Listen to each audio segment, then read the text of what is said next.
the United States cheated. Let's just say it plainly the way the rest of the football world said it on Monday night. The president rang FIFA. A red card against the host nation's best striker vanished into thin air. And a rule that had stood untouched for over half a century got bent for exactly one player. No other team on earth was getting that favor. Only the co-hosts. And Belgium took it personally. They held a team meeting the moment the news broke. They marched to the stadium with their fans chanting, "FIFA Mafia," and they walked out onto that pitch absolutely burning to make a point. 90 minutes later, they'd made it in the most humiliating way imaginable. 4-1. The favor meant nothing. The phone call meant nothing. USA got exactly what they deserved on home soil in front of the entire planet, and half the world stood up and cheered. But here's the part that should really make your blood boil, because that 4-1 wasn't even the worst of it for the Americans. So, let's get into that. Here's the setup quickly because you need it to understand why the rest of the world spent Monday night grinning. Folarin Balogun, the United States top scorer, got sent off in the previous round against Bosnia for a stamp that most people fairly thought was harsh. That comes with an automatic one-match ban. No appeals. It's the most settled rule in the sport.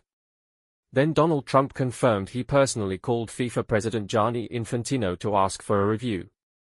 FIFA reached for an obscure clause it had never once used at a World Cup and suspended the ban for a year. Balogun was free to play against Belgium. Trump went to Truth Social and wrote, "Thank you to FIFA for doing what was right and reversing a great injustice." Belgium tried to appeal and were told they had no standing because FIFA ruled they weren't even an interested party in a decision that directly determined who they'd be facing. Read that twice. UEFA said the whole thing crossed a red line. And it wasn't just football people. Trump had also gone after the referee who sent Balogun off, the Brazilian Rafael Claus, publicly calling him suspect, which forced the Brazilian Football Confederation to put out a statement defending their official as an exemplary professional. Even a European Union commissioner weighed in, pointing out that decisions on sporting matters are supposed to belong to sporting bodies, not politicians. The outrage was global, and it was loud. So the stage was set. The host nation, with its president's fingerprints all over the team sheet, had its best attacker restored by a favor. They walked out in front of a home crowd chasing a first quarter-final in 24 years. And the villain of the piece, the team everyone had told to just accept it and go home quietly, was Belgium.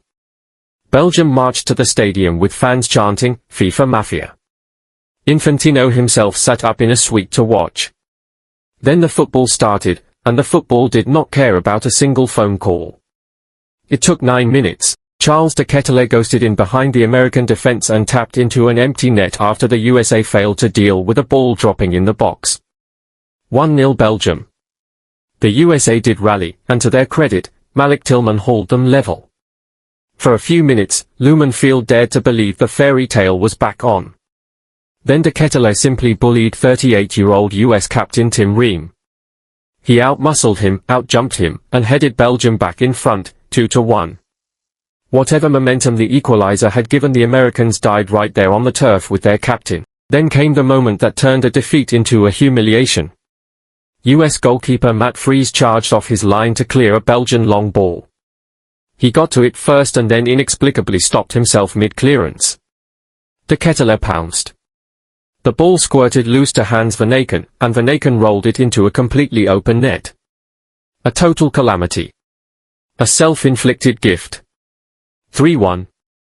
Late on, just to put the cherry on top, Belgium brought on Romelu Lukaku, and he made it 4 in the dying seconds. 4-1 in Seattle, on home soil, with the reprieved striker on the pitch the whole time and utterly invisible. Now, here's the detail that makes this so delicious, and it's the one you'd miss if you only watched the scoreboard. Belgium coach Rudi Garcia didn't even need his best team to do this. He rested Romelu Lukaku and Jeremy Doku, only bringing them on once it was already 3-1. He never even brought Kevin De Bruyne on. He beat the supposedly favored host nation in a World Cup knockout match while holding 3 of his biggest names in reserve. He set his team up to frustrate the famous American press, and he made it look easy. This wasn't a smash and grab or a lucky night. This was a man who wanted to prove a point, and he proved it with pieces to spare. Think about the message in that team selection. He looked at the side that had been gifted its star man by a head of state, and he decided he could beat them without half of his own attack. And he was right.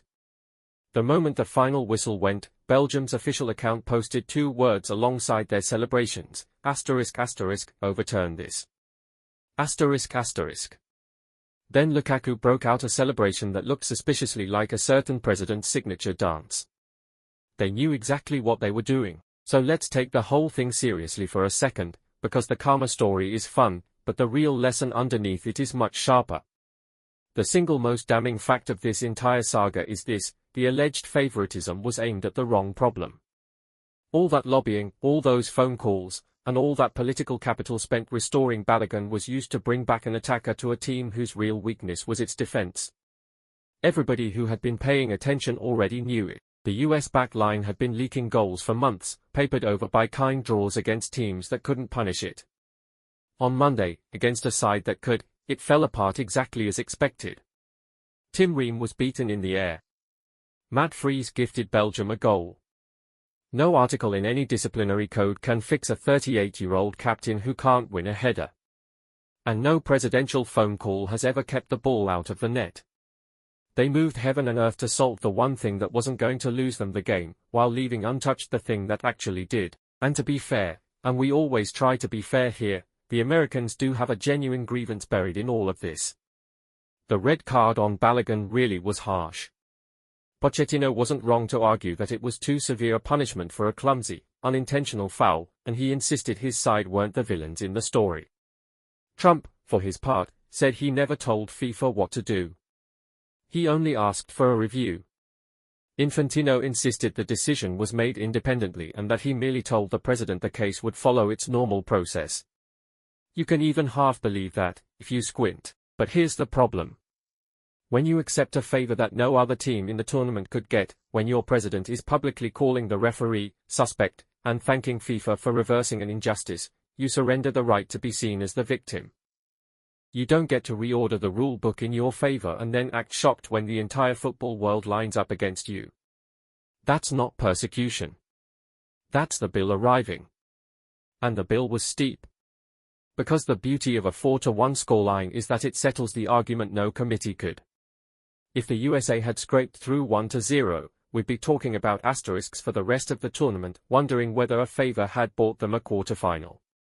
Instead, Belgium erased the debate with football. Their captain, Yuri Tielemans, admitted the squad held a meeting when the Balogun news broke and told each other to do our talking on the pitch.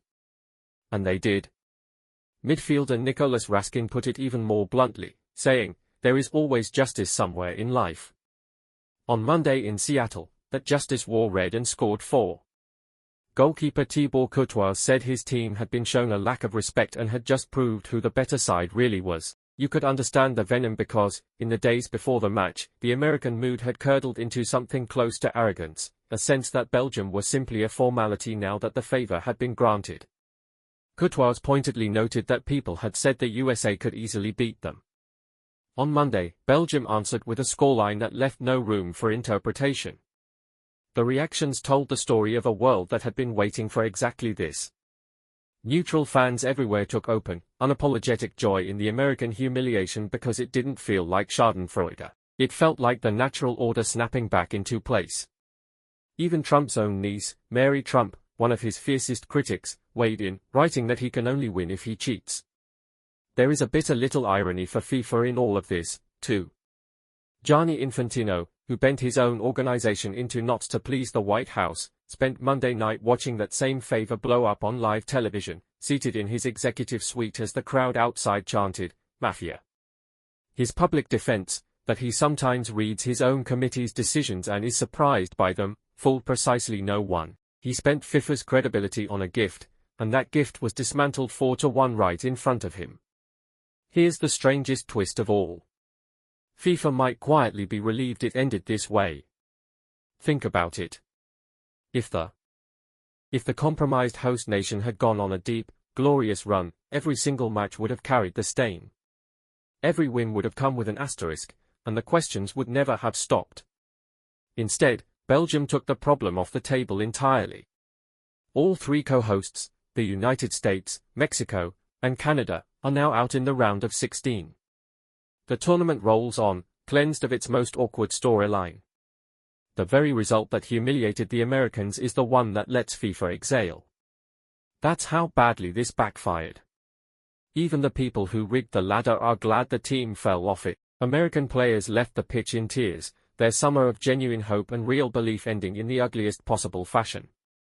That is worth a moment of sympathy because most of those players had nothing to do with any of it. They didn't make the phone call. They simply had to live with the consequences in front of 80,000 people and the entire watching world. Balogun himself, by every account, handled it with class, even speaking with the Belgian coach afterward, who told him plainly that it wasn't his fault. The players weren't the villains, but they were the ones who paid the price. Belgium march on to face Spain in Los Angeles for a place in the semi-finals, carrying not just a victory but a point that was made brutally and unmistakably clear. The lesson they leave behind is one every kid who has ever played this game already knows deep down. You can lobby. You can pull strings. You can call the most powerful man in the sport and get the rule book rewritten overnight. But you cannot phone in a clean sheet. You cannot lobby your way past a good team on a good night. And when the ball is rolling, none of it counts. If you try to cheat the game, sooner or later, the game collects.